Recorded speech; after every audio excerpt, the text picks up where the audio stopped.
I think the Raspberry Pi is a revolution, right? It's the beginning of a revolution basically because it really gives you this tiny little machine that doesn't require necessarily a screen and a keyboard and all the things. You can simply SSH into it. Now, it kind of provides that you are more in line with our core audience, which is, wears a developer hat primarily, but this enthusiast is almost semi-developer in a way. Like you can know some developer things. You can know that you have a terminal or a shell or something like that in your operating system. It could be Windows, it could be Mac.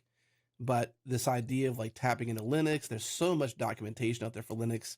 There's an immense amount of documentation and YouTube videos for Docker. So I mean, even getting to like Docker Compose and fiddling with a lot of the stuff you can do with a Raspberry Pi and a Linux, machine like it is. It's just such a small piece of nothing basically. I just can't even believe it's even possible really. Like you used to have to build or buy this really expensive machine, and in terms of cost, maybe the Pi is expensive now. I don't know, even hard to get because of supply chain issues and whatnot. But it's generally like a Right. sub 150 all in device, right? Like $150 US all in.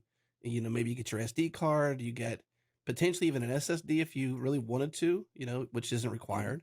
But for that little bit of a money, you get this tinkering machine that just really can open up the world to you.